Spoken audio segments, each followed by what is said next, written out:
Hey guys and girls, it's Nathan here from the B.Invested headquarters. Today, answering questions from you, from the community. If you've got questions, put them in the comment section below, and my team will get me to make some videos about this. So today's question is about what will I do during a hyperinflation and how will I maximize my position during a hyperinflation. So for those of you that don't know what a hyperinflation is, there's lots of information out there on Google and on YouTube about specifically how hyperinflation occurs. There's a lot of misinformation.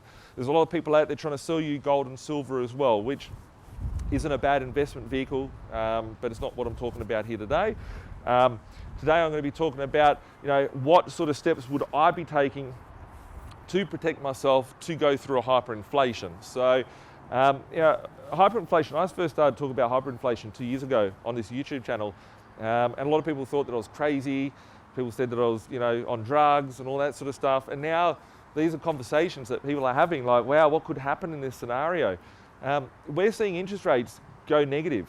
We're heading into a cashless society due to the fact that if you have access to cash and it's costing you to keep cash in the bank, there will be bank runs. So hence why there's capital control happening here in Australia.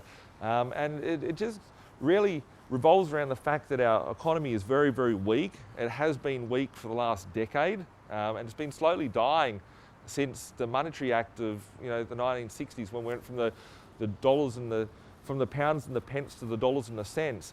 We've gone to a fiat debt-based currency, which is dying and it is on its last sort of legs. So, is it all scary? No. Some people will just get on with the day, nothing will happen.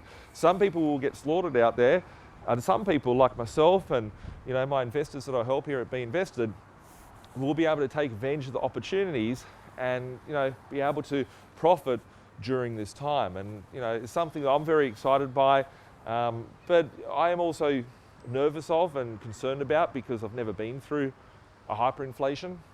All I can go by is looking at other countries that have been through it.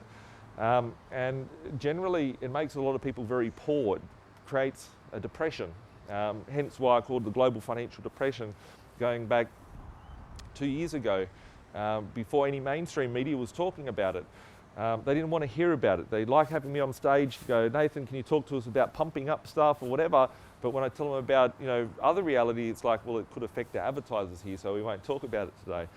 But it's really important to understand that we are at a uncharted waters in the financial sector and with the currency system that we currently have.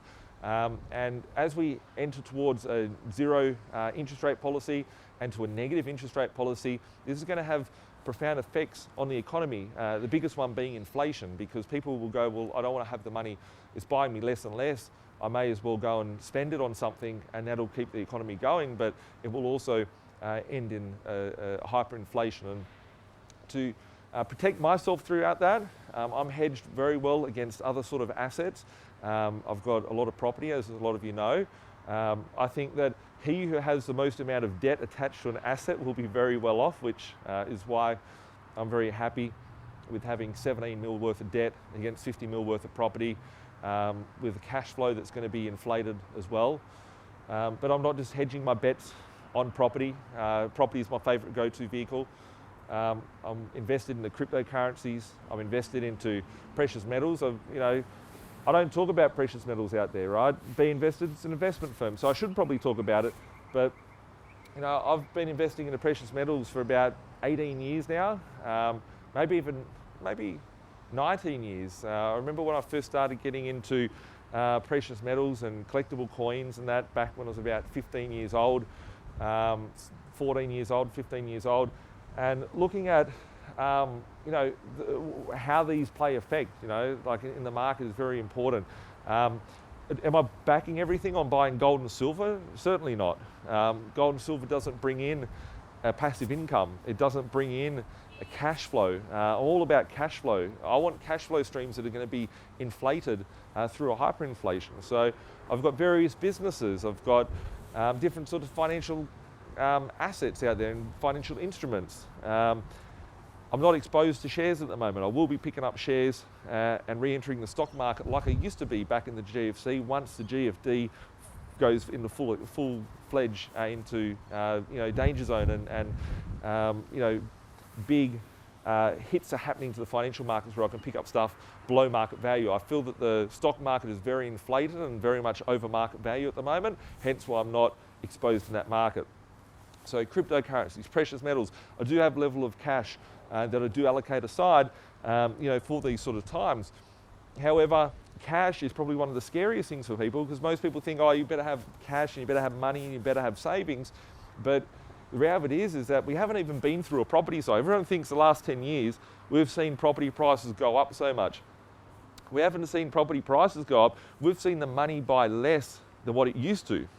All right, so just think about that for a moment. The only reason why properties have been able to go up so high is due to the fact that we've got cheap credit, which will become cheaper. There's been easy access to credit, which has to become easier to obtain in the future. Cost of entry to a property has become easy. You can get in for a 5% deposit out there. As we go through more volatile phases, I see the entry level into property becoming easier as money becomes cheaper. So if we look back, GFC hit 7.25% was the RBA. We went all the way down to 3% within a period of 5 months back in 2008.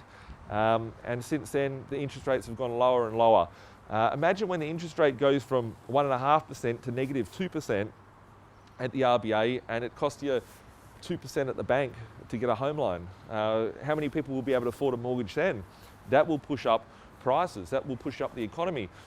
When people can start using their house as an ATM again, people will be out there buying more furniture. People will be buying more consumer goods, and that's what this system needs to push the market along. So, in my opinion, I think it's important to make sure you've got your cash flow in check, making sure that you can keep increasing your cash flow throughout this system, making sure that your expenses are becoming lower and lower so you can be streamlined to get through this system. Make sure you've got the right vehicles to get through this system and through hyperinflation. And I do believe that having debt is good, because we've gone from an asset-backed economy in the past to a debt-backed currency that we've currently got.